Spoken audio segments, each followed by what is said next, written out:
Hi everybody, my name is Hannah and this is Pepper and Pine, and today I want to share with you what our Ramadan table looks like, the materials that we have on it, and how we are going to be doing some of the projects during this month. So we're in our schoolroom right now and it is the month of May. This year Ramadan lands during the school year, so we're still doing our school schedule as well as some other activities for the month of Ramadan, and I want to share with you what I have here. Now this is a small corner in our schoolroom which differs a little bit from how we set it up last year. You can tap on the screen right now to check out that video. It's also in the description box below. Okay, so the first thing I want to share with you are the books that we have laid out here. And the ones that we're using on a daily basis are these ones right here. This series was purchased from Noor Art. You can find more information about some of the products here down in the description box below. Now we have used this series every year for about 4 or 5 years now. And I like this series because it's divided up into 20 books and it works just perfectly for the month of Ramadan, so that you have a little bit of flexibility. If you don't get to one book every day, you've got about 10 days to make up any lost time. And so what we'll do in our family is that I will assign these books to my children, or I will read them aloud to them, and then afterwards they will do some kind of narration for each book. And so one book per day is just the right amount of work. It's not too much and it's not too little. And the narrations may be written, or this year we're actually doing them a little differently and the children are doing video narration. So they're doing an oral narration that I've got recorded, and then at the end I can put them all together into one video for them. All right, so I also have some other books here, and these are just a few of the books that we have that are either Ramadan related or they're just Islamic related, and we'll read them throughout the month, and they're just also here for decoration as well. All right, so I want to take you over here to our Ramadan calendar. I do have a tutorial on how to make this calendar, as well as how to make the little peg dolls that are inside that show the different phases of the moon for the whole month. And so you can use these for any month. It doesn't have to be during Ramadan, but this is a month that we especially look out for the moon, especially at the start and at the end of Ramadan, because that's how the month begins and how the month ends. Now, we don't typically put treats like candy in our Ramadan calendar. We usually have other things. And so last year we made the little peg dolls, but several years ago we made these little cards. My 17-year-old who was at the time 12 years old, wrote out narrations for 30 different companions, and then I typed them up for him and then used my Silhouette Cameo in order to cut them out to size so that they would fit in our calendar. And on the back side, it shows the Sahabi's name, and that way you can read them and then you try to guess which Sahabi it was. And so he did that for all 30 days.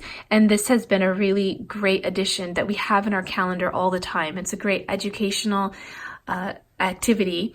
And so every year we try to do something that's kind of new and different, or something we can add to our Ramadan experience and tradition.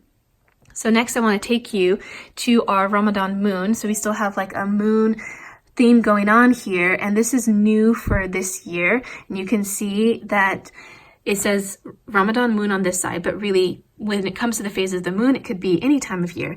Now I went ahead and I painted these on the front. These are little wood pieces, and this is really nicely made with a little wood peg here.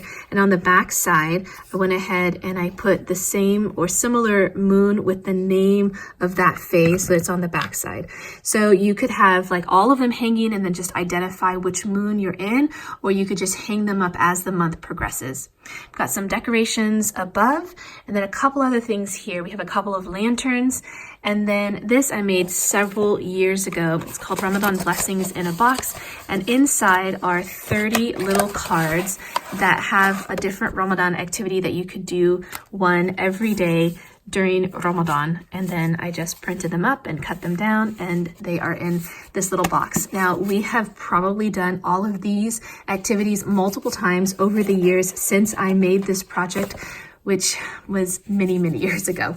All right, so that's up here. We don't really use that often. I know a lot of those projects, and so we do have some of them that we do every year, like this Ramadan paper chain, and then we can take it apart as the days go by during Ramadan, and on the interior of each of those paper chains is a little hadith or trivia question.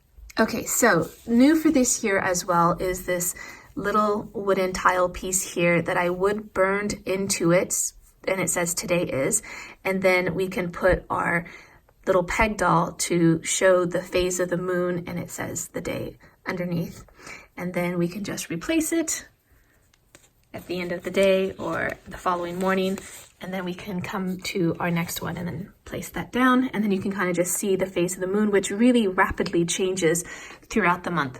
Okay, so the last thing I have down here are companion cards, and these companion cards are really nicely made. They're very sturdy, really good quality, and it goes through several companions with a bit of their biography on one side, and then it has their name on the other side. Okay, so that is what our Ramadan corner looks like. I do have this in a really kind of tight area of our homeschool room because we are still schooling and our other units are displayed on our other chalkboards in our other areas. So off to the right, we have our physics unit. And behind me, we have our nature unit. So last year we had our whole Ramadan setup over here with a really large chalk drawing for the whole month and a lot of activities and a lot of things that were here. But this year we are still doing our nature units. And so I have all of our nature activities here.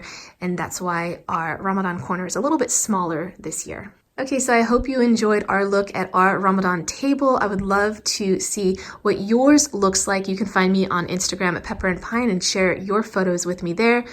Check the description box below for links to video tutorials for the things that you saw here, as well as other projects that were not shown.